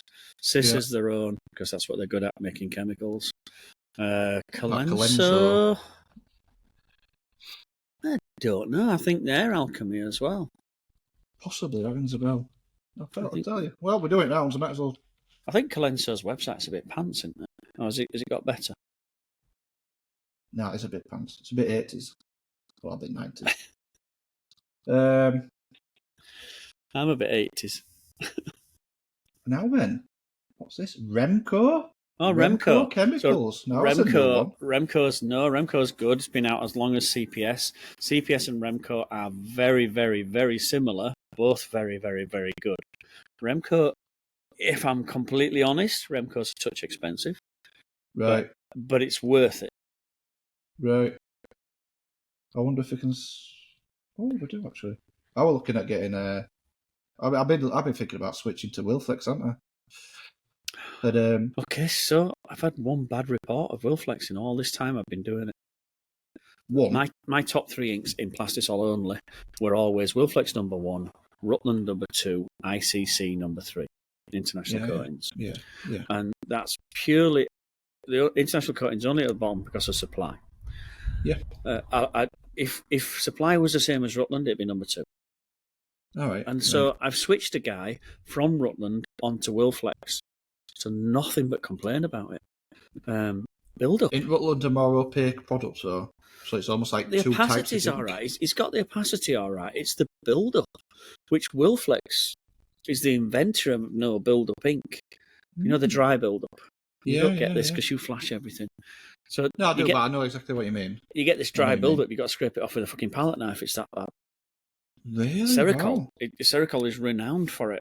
80, 90 prints into a run, and the Cericol got to get under there and scrape it off with a flash tack lid. If you're doing a runner, I don't know, black on white shirts, 500 shirts. If you're using a cheap, shitty black Plastisol, and you start to get that little bit of spread on edges, I guess that's where the build up you're getting for wet on wet or whatever. So wet on wet. If you did like red and blue with a black outline. So you get a little bit of build up on the middle screen, but then the last screen, the black, you'd get this dry Play-Doh deposit underneath the screen. Yeah. We used to get it when the old-fashioned inks, and this is why Wilflex became so popular in the UK, because Cericol, Marla, all those people, their ink built up like a bitch, and you'd spend at least an hour to an hour and a half of your day picking off this stuff if you spotted it in time. If you didn't, it would close up the design and block it out, and then you'd have loads of rejects. So part of the appeal of Wilflex was it didn't do this. You could get 3, 4, 5, 10,000 prints and it didn't build up. But I've got this guy in Canada and I've switched him onto Wilflex, and the first thing he said was, "Funny, what's this? I've never had this before." Sent me a picture. I'm like, oh God, bring Marty McFly. We've gone back in time. And what's he switched from? Rutland to Wilflex. Oh yeah, of course, you just told me. Well, that's interesting. It'll be interesting if anybody else, because I know it's quite a popular ink. I know a lot of people are using Wilflex Plastisol kits. If you are, comment, let us know. Wilflex Epic Rio. Have they changed the formulation and shot themselves in the foot? That's where I want to know. Well, that'd be interesting. I mean, I've spotted quite a few printers who swear by it. So, but this was a little while ago. If it's very recently changed, anyway, that's what I mean. I would always recommend it. I would recommend it because I've used it and it's never built up. Was it just a bad batch? Well, there's another. Is there any type of operator error that could cause it? Yes. So screens. When I said no, worse. Did you put anything in the ink? No. Additives. Are you sure you didn't put anything in the ink? No. Did you put any curable reducer in? Oh, you always put a little bit of curable reducer in. Okay. Did you put Wilflex? Did you put Wilflex's curable reducer in? No, because I had some left from Rutland. And I put some extender base in as well. Oh. So did you put Finesse, Epic Rio Finesse? No, I put some Chino base in from Rutland. Maybe why. Now I don't know then now. I don't know whether it's compatible, it isn't compatible, it should do it, it shouldn't do it, mesh count, blade. I don't know now. And it's the only time I've had a complaint, so... Yeah, like it's unusual. I've not heard of anything. I mean, I don't most know if people don't think isolated or not, I don't know. Possibly. Hey, guess where I'm going next year, sorry. Next month? Next year, sorry. March 18th to the Well, I 20th? don't believe in a month of Sundays you're actually getting on an aeroplane. So, what, you're going to your mum's? Are you going to your lasses? I'm off to Amsterdam, mate. Vespa 2024. Flights booked. Hotels. I really is looking for a decent bargain, to be honest. We're not booked for hotels, but we're looking to find somewhere decent. I'm coming for the opening day, so I'll be in Amsterdam the night before. Amsterdam. Have you ever been to Amsterdam? Never. Was your lass? Yeah, should have been. Oh, She's a well-travelled person. Get ready. Well, in what way? It's a fun little city. It done a lot of the entertainment and the typical things that people go to Amsterdam for don't particularly bother me that much, to be honest. So You don't like waffles? I've been on. No, not really. So last night we were sat on YouTube looking at all the top 10 places to eat in Amsterdam. It was about 6 hours just watching them videos over and over.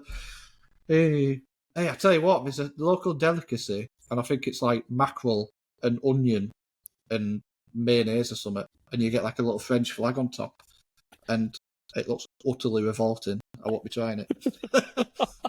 Absolutely minging. Looks disgusting.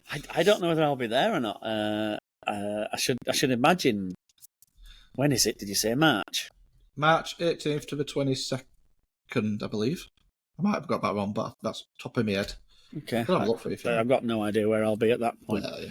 I'll probably do Long Beach, probably do some work after, which takes me to February. By March, I'll probably be home, so I don't know. Yeah, maybe. Well, if you're not there, it doesn't matter. I prefer it if you're there. It'd be good You'll be fine. Well, yeah, I don't need you to be there till the end, but if you're there, it'd be good to bump into you. Yeah, it'd be nice. Yeah, it'd be nice to do catch some up at Chippy Tea. Yeah, of course it would. I'll take my camera if I can stop it fucking changing colour every 2 minutes. And have a little walk around Vespa. I wanted to tick that box. I wanted to do at least once. I kicked myself last year for umming and ahhing and deliberating over. First it was Vespa, then it was Itmar, and then there was another one as well that I thought about. And every one of them I got to days before, and I thought, wish I'd done fuck it, I really want to go. Now all of a sudden the flights are like 5 times as expensive. Yeah. And I kicked myself. I got a lot of fear of missing out on the day when I saw you there, and I thought, I really wish I'd have gone. So I've done it now, booked it, so I'm going. I think I would have pushed you a little bit harder if I'd have realised it's every 4 years and not one. Because if you're going to go to one, that's it, mate. That's the one to go to. I know. It's not the best one I'll go in. I'd forgotten it were every 4 years. I thought it were every year. I didn't know that either. Yeah. Sorry, Vespa's, every third Tuesday, basically. So, why have we moved it from Germany to? Does it move around? Is that normal? Yeah, I think there's one in South America right now, South Africa at the minute. Right.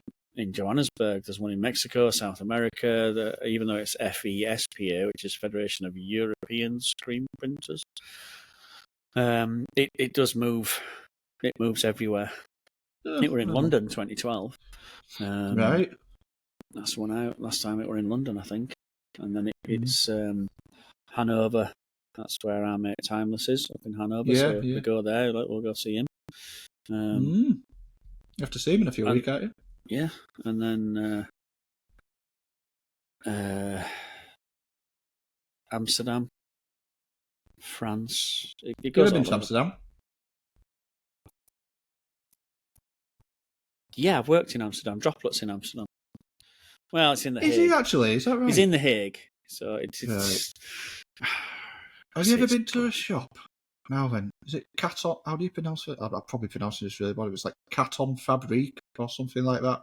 And the shop is like on a canal, and you have like a double glass doors, and they overlook a canal. And I just assume it's like Amsterdam. I know it's somewhere Netherlands. No. It might be at Leeds Liverpool Canal. It could be to me. It could be Driffield or something, couldn't it? Manchester Ship Canal, could be all sorts. I mean, don't we've got know. funny accents, so probably not. But That could be Manchester then. yeah, probably. Gosh. So off to Vesper. Awesome. We good that way. I think it'd be great. It'd be great if I could get there at the same time. That'd be super. Yeah, but You could buy she'll up give here. me. That's fine, my mate. She's basically. Are you sure you're from me- Yorkshire?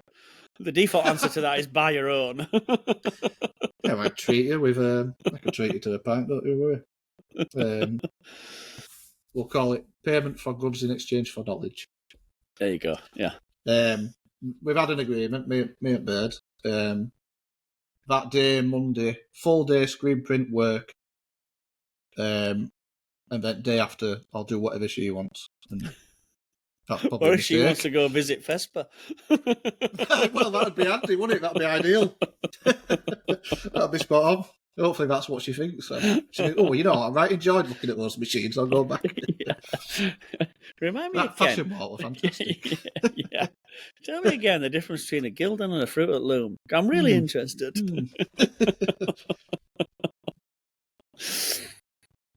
Self-leveler. Self-leveler.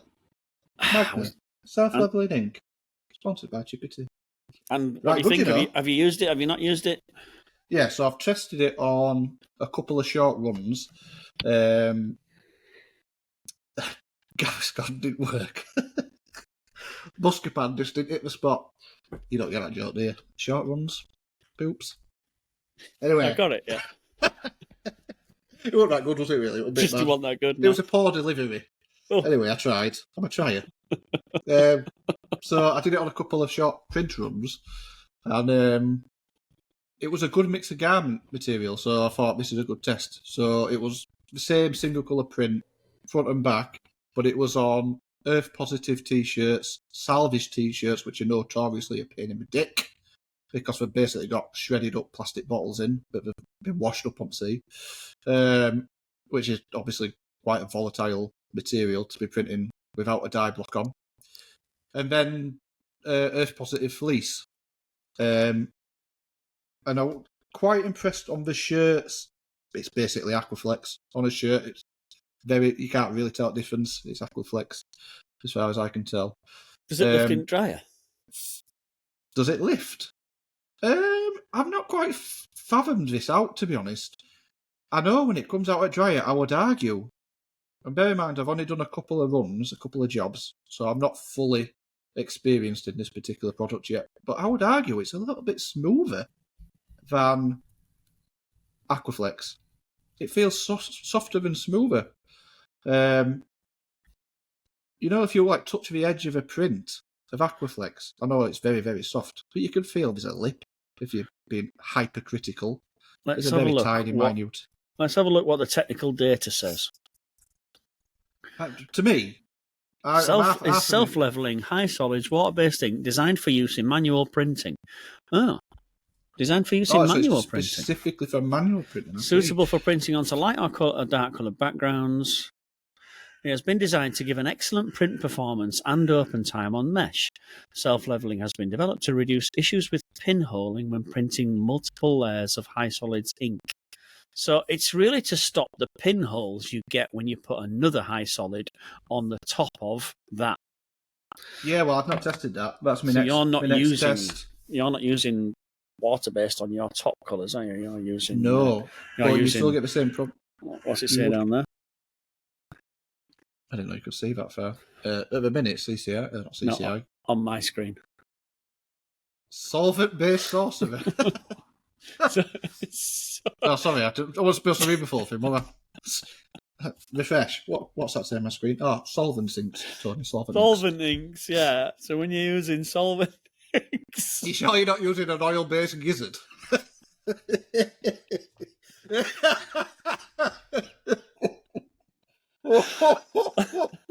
I'm out. I'm out. Oh, fuck. I'm going to have to cut that now. Yeah.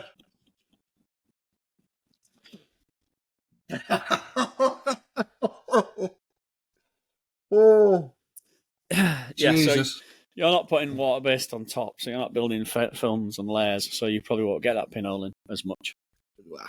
You do. You get it. I feel like whether it's equal, you do get pinholing on by putting plastisol on top, which I'm sure Magna would advise against, but I do because I can. But you do get pinholing. It's a problem. I've sort of honed it into a point where it's very rarely a problem. But certain reds can be slightly tricky for pinholing. I don't know why. For some particular reason, red is a little bit more prone to pinholing as a top colour. So, and actually, if I'm looking at my board, there's a job which is going to be white with red on top. So that's going to be the perfect opportunity to give this a go. I'm interested to see how if you it go on does with fix that problem. Yeah, that'd be interesting. That. I'm looking at it, and the way my experience so far, I don't know why we don't just call it V3. It seems to be almost the same thing, just slightly better. From what Marcus I can likes V2.1. Yeah. Magna, if you need some extra help in your marketing department, just give us a shout. We're always here. Always got your back. Here. We've got your back, Magna. So that was Magna, self-leveling white. It's right good. Okay, we're getting good at this, aren't we? Yeah. So next episode, you'll see a lot of logos at the beginning.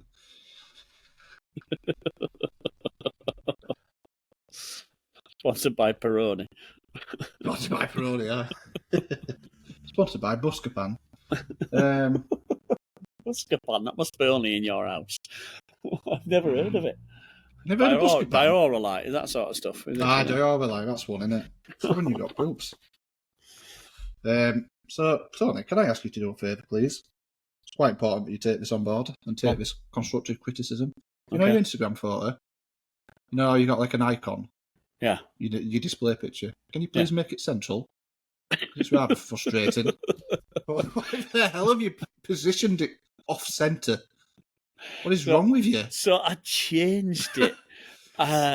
I don't know, in a fit of euphoria or what. You know, after me, I don't know if I told you this, but I did a little run. Are you into your running like? Well, you know, we could talk about it if you want. I changed my profile picture to me going over the finish line because I thought it'd be a good idea. You did, yeah, I remember. Yeah. And I had it about 2 days and I thought, shit, I'm not having that. And so on my phone, not having a computer, I thought I'll just put my logo back on. And the one I've picked is just slightly off centre. And I thought, nobody will notice that. It'll be fine. Oh, they will. Yeah. And I've lost sleep over it, Tony, I'm not going to lie. And I don't like it. Upsetting. I want to go back and find my other one, which was a photo taken when I was down at Doomsday originally. I might have that. You sent me right at the beginning of this podcast. I've got it. If you've got it, send me it back because I can't find it. And this was me looking over the shoulder of someone while I'm teaching, and they had a photographer there, a professional photographer, just taking candid snaps all over. And he sent me about 60 taken. I'm like, they're awesome, especially when he turned them to black and white. So I've been using them as promo ones for like 3 or 4 years now. If you go into your Google, remember right at the beginning, we set up a little Google Drive. And then the thing that we never use anymore, yeah. It's in there. You opened in the past year. That's all it says. But yeah, it's in there. Just that one photo. All right. Well, it's going back on me. Oh, no, alive. There's a couple, actually. There's like 4 photos. Wow, this is entertaining, isn't it? Are you enjoying this, listeners? It is just a little bit. It's only just a little bit off-centre. Shut up. It's enough. Get it changed. If I have to send you a new logo to put on, I'll do it. Just send me. Just if you need me to fill that, because I can imagine the image must be in a circle, the actual image you've uploaded, and you've just not quite got it. I've just not quite cropped it in there, have I? Right. Well, if you want me to Photoshop you that hand with a decent bit of blue background, so you can position it, you just say so, and I'll feel much better about things. I'll sort it just for you.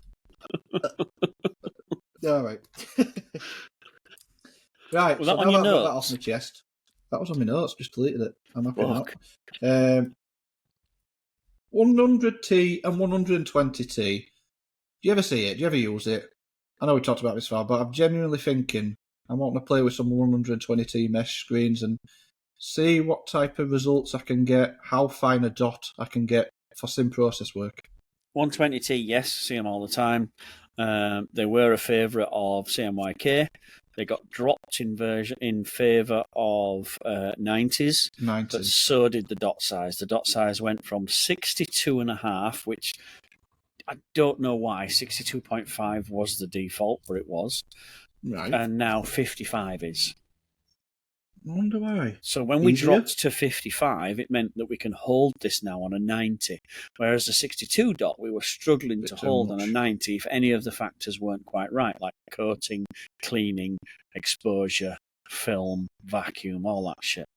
Now all those things are going away. I love a 120, even as a top colour instead of a 90. So what I'll say is, I really want a 90, but if you haven't got one, use a 120. Step up, never step down. Don't give me a 77, it's too much ink. No, yeah. I see. Give me I a know what you mean now. 120, and I'll sort it from there. And I can apply more ink using different blades, squeegees, and angles and techniques. Fair enough. What's the Mac? Sorry, go on. The upper limit for dots, is that what you're going to ask me? Pretty much. 85, I think, is the upper limit for what we can hold on the mesh counts that we use at the minute. There is a calculation. The calculation, I'm sure it's times 4. You got a spreadsheet? What is your? It's a times 4 or 3.7, something like that. Right. So I think it works not from centimetres to inch, but works from inch to inch. Right. So therefore, a 305, which is a 120, divided by 4 gets you about 85. Right, I see. Right, that makes sense. And a 90, which is a 230, again divided by the 3.5 or 4. Let's see what Google says about that.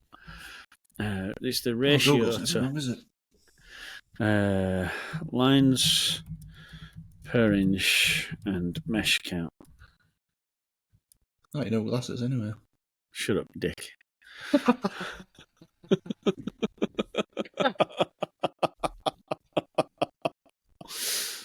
Okay, say you want to use a screen with a 160 mesh count. Take that number and divide it by 5. Okay, so for a one, that's one somebody. That's one person's. And then the other one says 4. How do you calculate lines per inch? So 4.5. So 4.5, Atlas Screen Supply, which is a place in America, says the number of threads per inch in your mesh fabric, 35 LPI times 4.5 is a 157.5 mesh count. So your mesh should be 156. So 156 is a 62. So yeah, it's 4 to 4.5 times 4.5. by. Right, interesting. So work it backwards. What mesh count are we using? What mesh count are you using? 120. Well, theoretically, I'm saying I want to play with some 120s. Yeah. So let's say 120 times 2.54 is a 305 divided by 4.5 equals 67. So in theory, 67 is as high a dot size if you use 4.5. If we use the same 305 and divide it by 5, we get 61. So which is where my 62 came from then, obviously. Yeah, right. Interesting. But I have seen people hold 85s on 120s. And let's not forget, I was in a place 2 weeks ago, they had 165 meshes. Yeah, they did, didn't they? 165s, yeah. So that's high, isn't it? That's super high. Fucking hell. What were they printing? Banknotes? They weren't printing anything. 165 times 2. It won't fucking print. So that's a 420 mesh. 420 divided by, again, 4.5, that's a 93 dot count. Wow. Jesus, that's some fine artwork right there. That can't be garment printing, surely. Has to be a good garment. Has to be a smooth garment. Bloody no. So how much of a limiting factor is film? Because obviously film isn't, dot gain is. Yeah, I see what you're saying. Yeah. But dot gain is predictable and preventable at software stage. Yeah, so you if can you compensate. know, it's a measurable thing. So if we draw a dot that's 10% and then we measure the film that we output and that output is 12%, we know we're getting 2% dot gain. So we can mathematically reduce our 10 to an 8 to know that we actually get 10. Make sense? Makes sense. Oh, So- that's a big fly. There's a fucking dragonfly just past your head. It were a Or fairy. an actual dragon. I think it were Tinkerbell. Chuff me. Peter Pan's chasing her. Now then, there was actually a story of some fairies. Famous Yorkshire place, wasn't it? Was it Wakefield? I thought it were Whitby. Oh, I'm not sure. There's like a photograph, isn't there? And it was taken in Yorkshire. And Yeah, but- it was, for a long time, a lot of decades, considered to be real fairies. when And she obviously it lied, wasn't. didn't she? Yeah, it was just some little lass that were making it up this whole time. Yeah. Sure, we're in Yorkshire. Hey, look at that. We've got a strange fact at weekend. I didn't even prepare that one. Cottingley. Cottingley. Cottingley Fairies, yeah. Young lass. Mm. Everybody thought she were great and super, and she taken a picture of these fairies, and it were all superb and lovely. And turns out her dad's a photographic genius, and they lied. Yeah. For And it's only 50 very years. recently. Yeah. Only just come out, hasn't it? Like a couple of years ago. It was It like, was, oh, yeah, we made it up. By the way, yeah, we didn't go to the moon. Sorry. Oh, by the way, I'm rich. Now I've got made money out of this whole situation. Made it up. Got a bit of ants. So that was something I was thinking about having a little play with. Fairies. Fairies. Have a little play with some fairies. What fucking fairies I'll be playing with? Your fucking fairy cakes. Jesus. So, Right. 2 weeks' time. Next week, I'm in Europe. And when I come back from Europe, I shall be in John's place, testing the screen cube. JFP? Well, I Alright. won't going to say that, obviously. Well, we're just trying to clarify which John. We know a selection of Johns at this point. Yeah, I'll be in Nottingham, playing with the screen cube, the laser. Oh, good. You enjoy Yeah. that machine, don't you? Yeah, well, I need to get my hands on it and see. It'd be interesting to see if that could hold a 90 dot. That would be interesting because You know what I mean? if On that, that high if that mesh. machine can't, fucking no one else can, surely. It would be interesting, yeah, to see how high we can get the dots and if they're printable. Do you think printing on a manual is a limiting factor to what you can push through a mesh? Like, as in terms of dots, the higher you go? Or is it Two the opposite? sides to that. Is it a limiting factor what you can achieve? No. Is it a limiting factor what you can reproduce? Yes. Over and over. Yeah, that's a fair So it's not a limiting factor. You can achieve it, but can you keep reproducing it from 1 to 200 prints? That's the keen detail, because now small factors, small variables are playing a big factor. So, that angle can't change. You have to now print like a machine. I mean, you can see that in evidence. Just print a CMYK job on a manual. It's so difficult It's to hard. get consistent set of 20 prints, 50 prints. A CMYK job, you can. If somebody can do a CMYK, can't speak again. A Process. CMYK job, a process job, 50 shirts on a manual, high mesh, and get every single one identical, then And they all look the same. Yeah. It's hard, yeah. Unless you've got a cruiser, then you're all right. You can do it. Unless you've got a 4-colour cruiser, then you... A 4-colour fucking cruiser with about 2.5 minutes worth of experience, you might win an award for it. Probably. You should probably teach people at that point. Oh, yeah. Charge people I'd people. £1,000 Yeah, I'd to appear on. come to their shop. That's what I'd do. shop, sorry. I'd appear on every podcast possible and charge people just to listen to me. Fucking hell. Why do we think of that? Right, we've done 2 hours now, I think.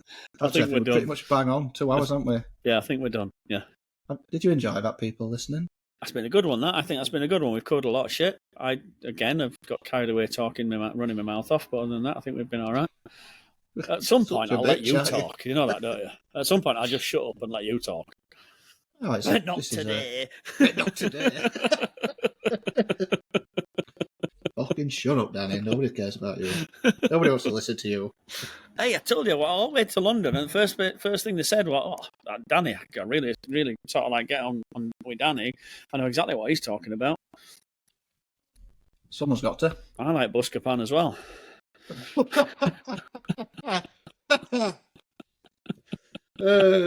Shove me sideways. Right, let's wrap this shit up because I am sick of your shite.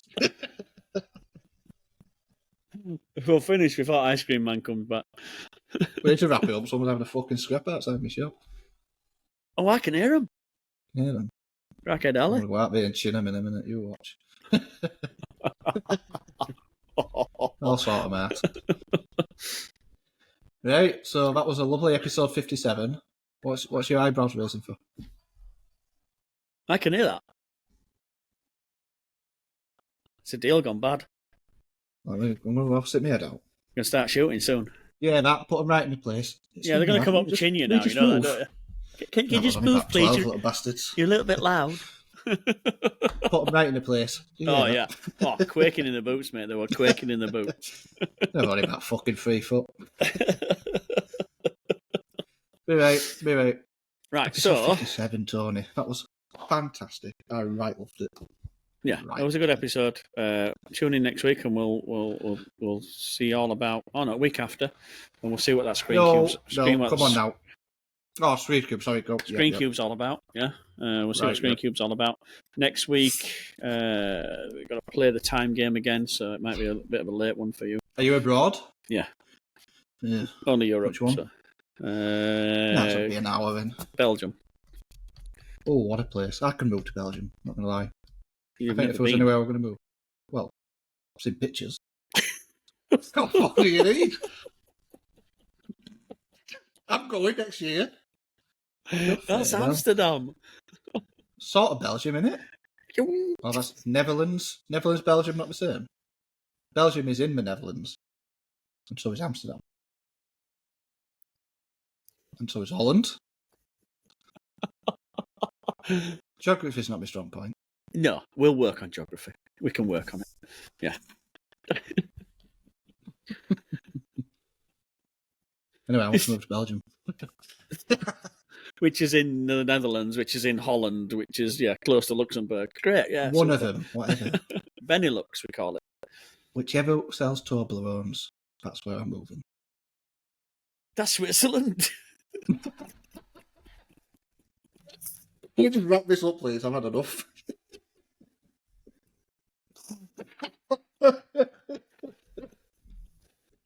How are we not number one on Spotify by now? Jesus I Christ. think we've just explained that in full for 2 hours. How about